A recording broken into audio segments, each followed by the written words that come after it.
welcome back, Fanatic Addicts, to the Fan and Fanatic Pep Rally. So, without further ado, let's get into the first segment, Inside the Mind of the Fanatic. Take it away, partner. Okay, first search. And I remember like kind of having a conversation across the room on this one, so I'm curious. University of Vermont, Texas. Okay. Okay, yeah. So I saw a headline from University of Vermont the other day about Learfield and whatnot, and it said Plano, Texas. Because, like, you know how, like, these news stories, they'll say, like, the location? And I think, I think I was just dumb. I thought it doesn't make any sense to have Vermont in Plano, Texas. But then I realized, oh, that's probably where Learfield is. So if you don't mind, I have my iPad right here, so I'm going to look that up.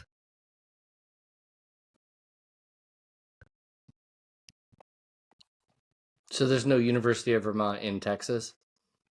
Correct.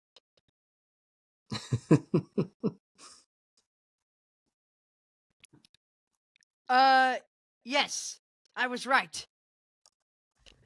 So I guess I guess I'm just ignorant then. So you're just saying Learfield is in Plano, Texas? Yes, I know. I'm such an idiot. Okay. You can feel free to call me an idiot if you want. Yes, I know. Yes, I know. I've mentioned I'm taking. Yes, I know. Okay, look, I'm taking geography class this year, so I should have known better. Oh, I'm such an idiot. Can we just move on now? Can we just move on? Yeah. I did have a question, though. I think it's weird because, and this is how I overheard you, and I was like, hey, what's going on with this? UVM.edu is Vermont, but the abbreviation for Vermont is VT. So anyway, that's a totally different sidebar we don't need to get on. Second search. I had no idea what this. I assumed it was a name. Johan Traore. Traore. Okay. Who's this? So he used to play for Auburn. So I think I was just randomly scrolling through ESPN one day, and like I noticed that he wasn't on the Auburn basketball roster. Okay, let me explain. So he was on the Auburn basketball roster, and he's not anymore. So that got me wondering, did he transfer? And he did in fact transfer. I think he was. I don't remember at the moment. What if I told you he was a gaucho? Oh, for crying out loud! Wait, no, UCSB. Yes, UC Santa Barbara. Very good. Okay, excellent. I can't believe I was almost about to embarrass myself 2 times in one pep rally. That has to be our record. All right, third search. Kutztown football schedule, and Kutztown spelled Kutztown, so maybe Kutztown or Kutztown. What's that all about? So I saw a headline the other day that the Colorado School of Mines ruins Kutztown's Colorado School of Mines breaks Kutztown's home winning streak. For those of you that remember a few pep rallies ago, we mentioned Colorado School of Mines. Correct. But anyways, yeah, so I wanted to look that up. So, and I don't exactly remember what the exact headline was, but it was something along the lines of Colorado School of Mines versus Kutztown and win streaks being broken or something. I don't know. Yeah. Where is Kutztown University? I would assume somewhere in Kutztown, probably. Strong. Or it could be one of those, like, you know, like some universities, they'll have geographically inappropriate names. You know what I mean? Like Stanford University is not in Palo Alto, California. Oh no, never mind. Like it's not Palo Alto. You remember? You know what I mean? Like you know what I'm talking about? Like they'll be like located in a city or state or whatever, but like they'll use like some like random geographic obscure name or something. I don't know. Okay. But I believe Kutztown is in Pennsylvania. That makes sense. Actually, wait, no, it doesn't. I don't know. Oh, how many times can I embarrass? How many times can I? What makes sense about that? I don't know. How many times? But you know what? How many times can I embarrass myself in one pep rally? Make that 3. No, let's keep going and see what happens. Do you remember the Cutstown mascot, since you're such a mascot guy? No. Oh. You're going to tell me. Golden Bears. Oh, for crying out loud. Ugh. Yep. There you go. All right. Well, we've managed to kill 5 minutes. That was a fun one right there. Let the banter be. No, I guess this wasn't banter this week. It was just my ignorance. Yes, I know, I'm ignorant. Not ignorance. I'm human. I'm not perfect. Just move on. All right, next segment, Inside the Mind of the It's the recognition of your own ignorance that brings about such great searches. Next segment, Inside the Mind of the No. Next segment, This Week in Sports. And we've already 5 minutes, almost 6 minutes in, and we've already derailed the pep rally. So can we just move on to the next segment before I embarrass myself even more?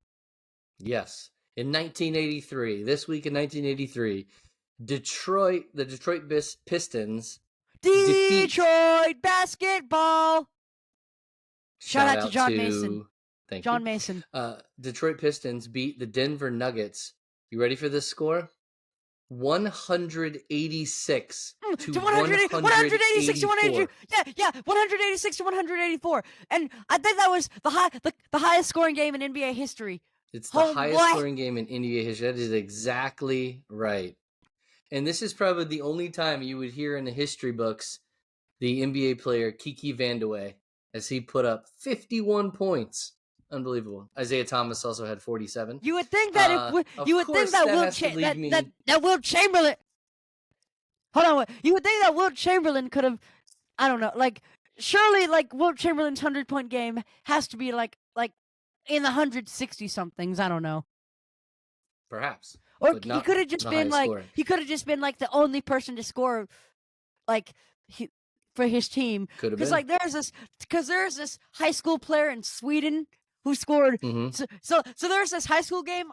I don't know if it was in Sweden, but the game was 272-0, and the guy that supposedly scored all 272 points was a Swedish guy or something.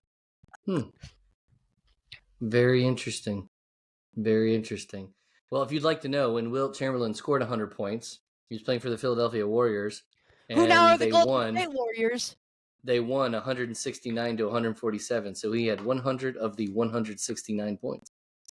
Okay. So who scored the other? Of course, after I get this fact, I have to follow that up, right? With some trivia. Can you guess? Now, this is tough. Can you guess the score of the lowest scoring NBA game? 30 something to 28 or something. Fair, that's pretty good. It was actually 19 to 18. Oh, now this is funny, right? Because in the high scoring, let me guess, the Fort Detroit Wayne Pistons. Right, the Pistons are in the lowest scoring. They beat the Minneapolis Lakers 19 to 18. Combined 37 points. So yeah, honestly, I think what would happen if the modern day Pistons and the modern day Lakers, I don't know, Pistons are horrible. The Lakers are probably going to kick the Pistons what. Oh, and speaking of Lakers, shout out to the Lakers for winning the first ever NBA Cup. Okay, so this brings me to another, perhaps a trivia question. So this 1918 game, that means 19 to 18 game from 1950. Yes. The reason that basically the Pistons coach, his whole strategy was just hold on to the ball. If we have the ball and they don't have the ball, they can't score, right? So just don't let them have the ball. So what invention came about 4 years later in 1954? That the shot clock was invented because some bonehead decided to hold the ball. So then why did they score 19 points? They could have just won the tip-off, scored the 2 points, stolen the ball, and then held the ball for the rest of the game. Eventually somebody got it away from them. So, but yeah, that's how we got the shot clock. So basically, and that is why the Detroit Pistons have not been successful. They've got multiple championships. Yeah. Do you speaking of which, do you remember when the NBA used to just be full of a bunch of random old dudes? Like, no, sorry, the Spurs was just like, you remember when the Spurs used to be a bunch of old international dudes, and now they're just a bunch of young international dudes? Well, you got to start course, over at some point, and right? also the random the random American players that no one's ever heard of. And just for the record, Victor Wembanyama is winning Rookie of the Year. All right. And don't give me that he's not. And What's your sports history fact? Don't give me that he's not ready for the NBA crap that you've been given. All right, sorry. I haven't given that to anybody. All right, you're gonna like this one in sports history from Parker.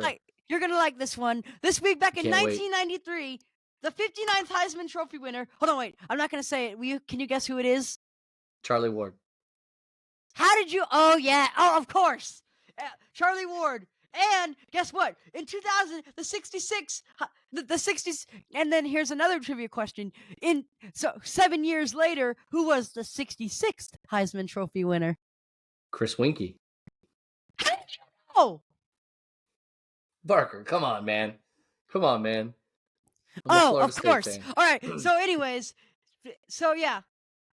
The 59th Heisman Trophy winner was FSU quarterback Charlie Ward, and the 66th Heisman Trophy winner in 2000 was Chris Winkie, who I think was a running back at FSU. Can you fact check me here? No, he was a quarterback. I'm such a doofus.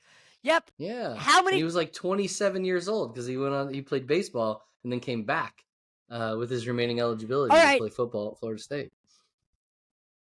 Well, all right. So now it's time for the moment you've been waiting for. Coming up next on the show, we'll be talking to Byron Terry, who I believe is a journalist for Kennesaw State University Athletics. So tune in Tuesday to see how that goes. For my broadcast partner Ryan, tune in. Next Tuesday. Right. For my broadcast partner Ryan Gerlecki, this is Parker Gerlecki saying, you've been listening to the Fan and Fanatic Pep Rally. Bye.